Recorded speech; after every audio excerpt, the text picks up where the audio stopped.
Muito bem, nós estamos falando sobre traição, já começaram a chegar as primeiras participações.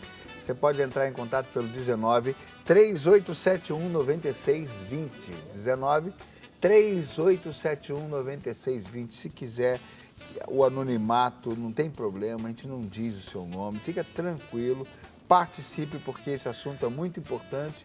E às vezes tudo que está sendo dito, até em um segundo ou um terceiro momento, vai te ajudar, né? Vai nos ajudar sempre. Para mim, eu sou o primeiro a crescer aqui, gosto muito do conteúdo do programa, porque os convidados trazem contextos que nos ajudam muito, graças a Deus, e a sua participação é o que faz tudo isso acontecer de uma maneira muito mais rica. Você pode entrar em contato também pelo orientes@rs21.com.br, orientes@rs21.com.br. Padre, deixa eu começar, antes de a gente entrar aqui nos contextos propriamente dito das perguntas.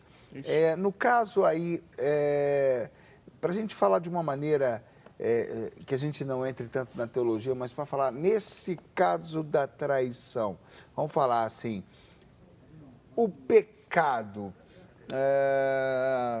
tudo que a pessoa agir contra a vida, contra ela mesma, contra o outro, querendo dar um basta em tudo, acabar com tudo, tudo que ela partir para o que seria a eliminação, vamos dizer, a morte, a gente pode colocar assim de maneira geral que ela está buscando o que seria condenável, o pecado, o erro, o que seria abominável? Ou o senhor gostaria de entrar em algum detalhe?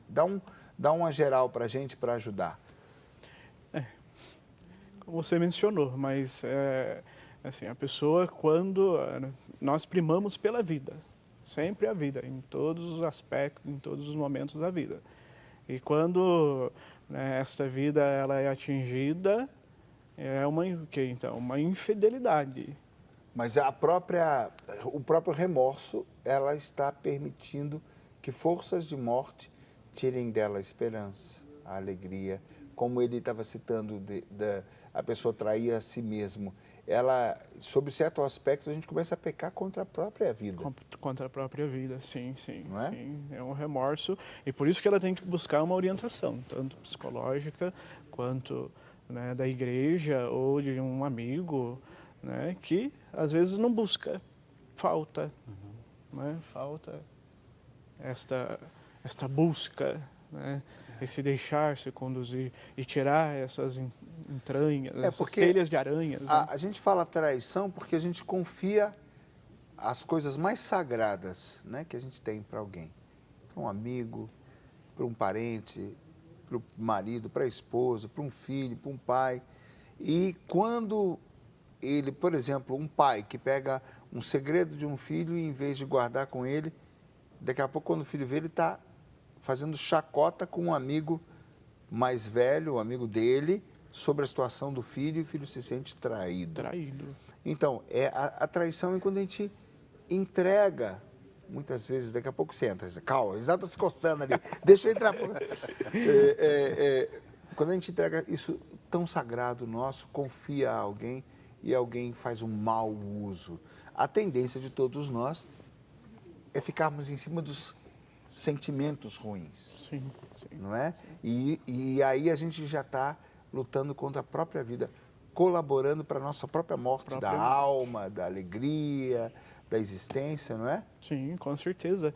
E é uma deslealdade, consigo. Então, quando eu revelo alguma coisa a alguém, e não era para revelar, era um segredo, como você diz, o pai falou um segredo de um filho, então a primeira coisa ele está se expondo, o filho, está colocando o filho ou a filha, a pessoa, e depois o que é uma deslealdade, uma infidelidade, uma injustiça, contra a própria pessoa, contra o próprio ser humano. E eu coloco assim a questão do pecado porque muitas vezes as pessoas acham que a igreja tem uma ideia errada, que a igreja ela sempre está aí para condenar o nosso pecado.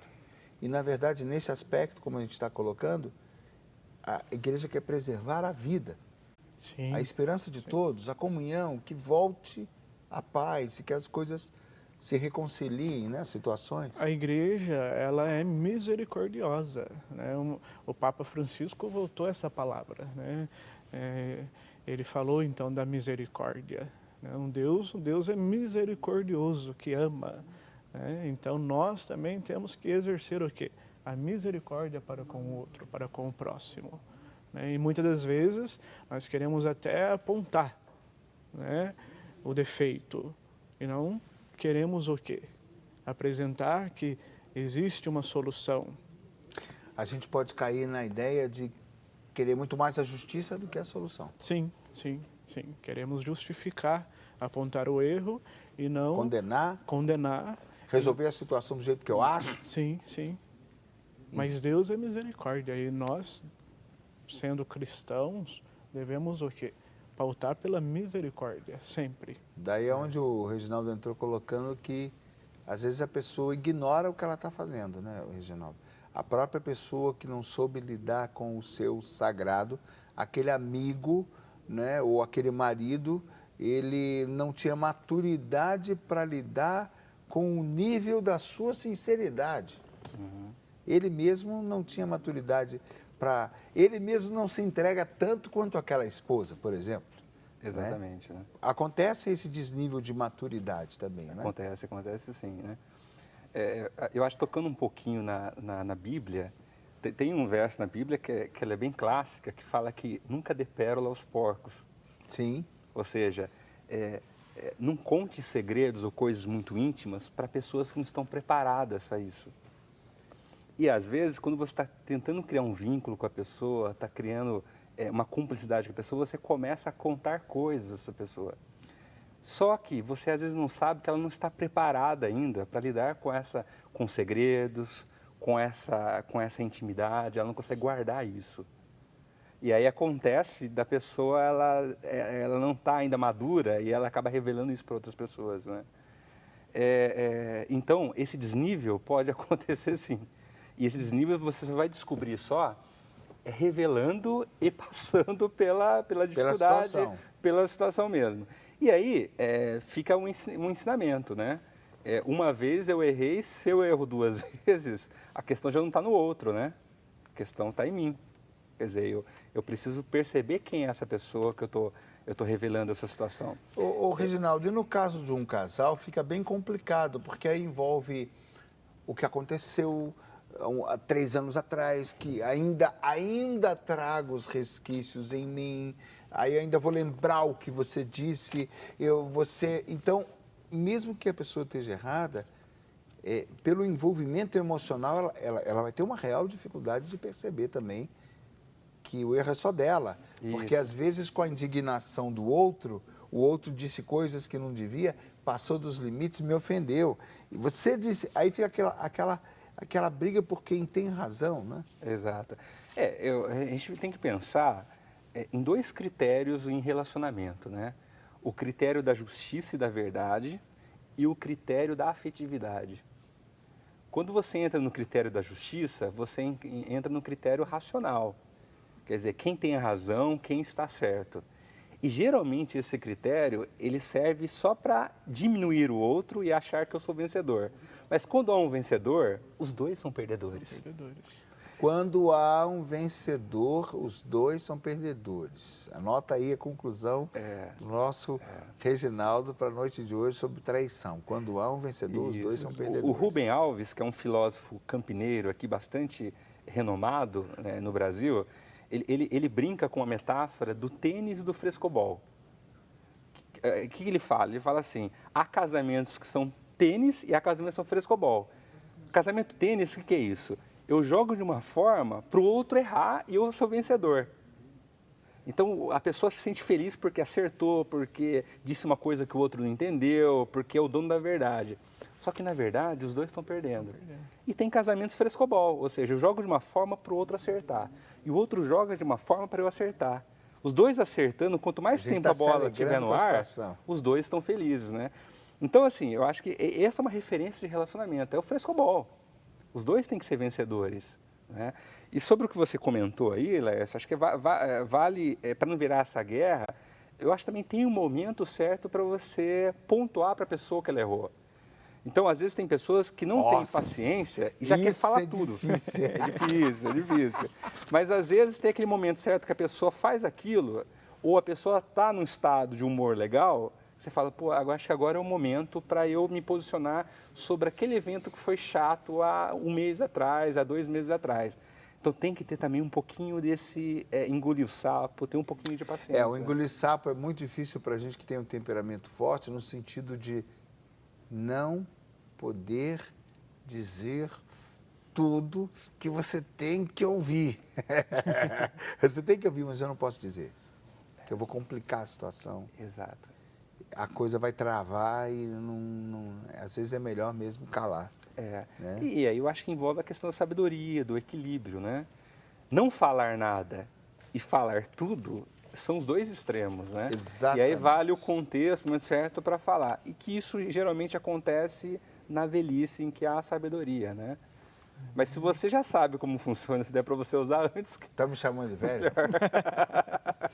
Bom, olha que legal. Aqui tem uma participação, padre, da cidade de Matão. Eu vou preferir não falar o nome da pessoa. Sim. E diz assim, olha, quando o filho não frequenta muito a casa dos pais, por um motivo de falta de sinceridade dos pais para com ele, ele não gosta de ir na casa dos pais, porque os pais não foram sinceros com ele. Aí está perguntando, o filho é um pecador? Se o filho é um pecador... Eu acho que o filho é o ressentido, antes de mais nada, né? Houve aí o quê? Lacunas. Lacunas que têm que ser preenchidas, né? E aí entra muito uma análise, né? Perceber o que aconteceu, a sinceridade. Mas não é justo ele se sentir um condenado. Não. Aí eu acho que entra essa revelação mais justa do que é a visão da igreja, né? A visão da igreja não está aqui para dizer, você está errado, né? Não é bem isso. A questão é a gente desvencilhar aí o nó, desatar esse nó. Como vocês falaram, né? O Reginaldo expôs muito bem, você também falou, Lércio, nesta questão aí de olhar, né? Com calma, quando mesmo as pessoas vêm, pegar um aconselhamento comigo, né? Então eu falo, olha, você precisa primeiro rever a situação, não é falando assim exageradamente, é perceber, e aí há um tempo, né, onde você vai onde você vai analisar o que aconteceu, o que houve, né? Agora como eu vou resolver esse problema, como eu vou colocar, né, tal coisa, situação que me envolveu, então eu preciso o quê? Eu preciso de um tempo, eu preciso ter calma, eu preciso muitas das vezes fazer o dever de sentar. Aí entra tanto o filho, entra tanto os pais, né, conversam uma vez por mês, né? Falam da vida. Esse dever de sentar é o quê? Esse dever de sentar é você, né, conversar, principalmente uma vez no mês, e ali você falar tudo aquilo que ficou, né, engasgado, como nós falamos, né? Aquilo que magoou principalmente, então você expor. Mas a família precisa disso. Esse filho está com algo engasgado. Está com algo engasgado. Tá engasgado. Então ele precisa o quê? Precisa de um tempo e ele chegar nos pais e conversar. Aí é um dever de sentar. Deixa eu complicar um pouco a situação.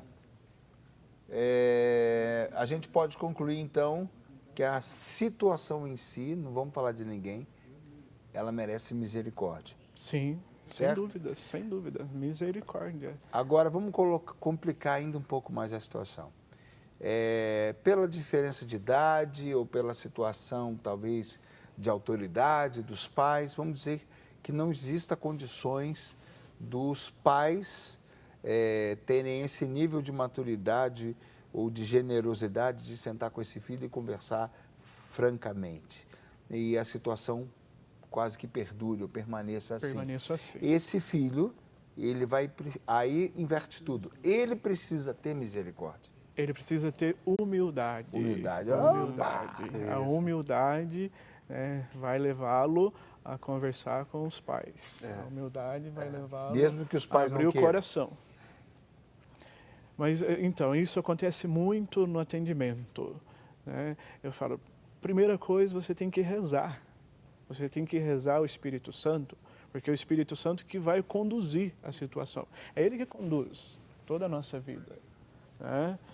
Então, se Ele não rezar, se nós não rezarmos ao Espírito Santo, que dá o discernimento, que dá a sabedoria, que dá a fortaleza, que dá a piedade, ciência, entendimento, não vamos conseguir.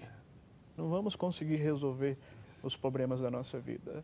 Então, só que precisa, ele precisa da humildade, e da humildade ele então abre o coração. É como você disse há alguns instantes, né? Deus vai lapidando a pessoa. A flanelinha, ele vai, né, tirando todo o pó, toda a poeira, todo o pecado, e, né, limpando o coração nosso. Isso. Então, esse precisa de humildade, de uma boa dose de paciência, misericórdia com os pais. A calma. Calma. Isso é uma reciprocidade. Exato. Fala, Reginaldo, desculpa te interromper. Provavelmente, nessa relação, há um critério claro de justiça. Né? Vocês foram os algozes e eu sou a vítima da situação. Né? Quer dizer, vocês foram errados. Então, acho que ele comprou esse papel de vítima da situação, né? E aí vale dos dois lados, né? Como o padre disse, do lado dele ou do lado dos pais, ter essa humildade. E eu diria assim, como uma estratégia até para ajudar aí, essa família, os pais chegarem nesse filho e olhar nos olhos desse filho e dizer que ama muito ele, sabe? Dizer assim, filho, eu amo muito você. Você é minha carne, você é minha alma, você é minha vida, né? Então, assim, aí nesse caso envolve a humildade dos pais para se entregar totalmente. Tá, eu vou me colocar ainda intransigente aqui nesse assunto. Sim. Você desculpa aí, viu, filho? Mas é para até ajudar um pouco mais. Eu sou filho de um nordestino que foi criado na base do chicote. Certo. E que para ele certo era errado era errado, certo era certo. Mas a maioria das vezes o certo era o certo dele. Né? Então, veja, muitas vezes é muito provável que esse pai permaneça ou não tenha espaço e permaneça na intransigência. Que seja intransigência. Durão. E eu me lembrei aqui dessa... Por isso que eu falei que o filho tem que usar da misericórdia. Que muitas vezes eu coloco para os jovens, às vezes em alguns eventos, alguns retiros. O jovem, por ser de outra geração, o jovem por ter outra formação, o jovem por estar supostamente mais atualizado, o jovem por ser a bola da vez, o jovem porque agora ele acha que sabe tudo e os pais já não sabem nada, então ele precisa ter mais misericórdia. Ele precisa ter mais compreensão, até com, desculpa falar assim, não estou julgando, por favor, até com a limitação dos pais. Então, eu penso que além da misericórdia, além da oração, porque tem horas, padre, que eu acredito na ação de Deus, claro, mas pode ser que aquela geração antiga, né, seja, nem querendo consiga ter uma atitude diferenciada, porque não sabe como ter. E aí, nesse caso, o filho vai ter que ter misericórdia. E pode sim existir uma dureza, né? Uma dureza do coração de ambos, né? Tanto dos pais quanto do filho. E essa dureza impede. E outra coisa, que aí entra a área sua também, né, Reginaldo? A vergonha. Vergonha de ir. Né? Vergonha de abraçar. Vergonha de se expor. Ou vergonha de assumir que errou. De assumir que errou também. É a vergonha mesmo de chegar para os pais, ou então os pais chegar para o filho, né, e de se expor. Falar, olha, eu errei, eu não deveria ter feito assim. Gostei. Eu acho que entra também um pouco dessa questão da vergonha. Que a gente chamaria de respeito, mas na verdade é vergonha. Vergonha. De ambos. De ambos. Exatamente. Eu acho que é por aí. O que você falou, Lércio, eu concordo com você. Acho que o jovem, talvez ele tenha uma predisposição maior a ser mais misericordioso nesse sentido, até por todas essas informações, né?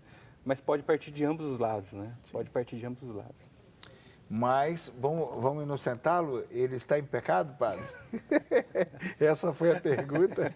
A princípio, dentro desse contexto, ele é uma vítima, né?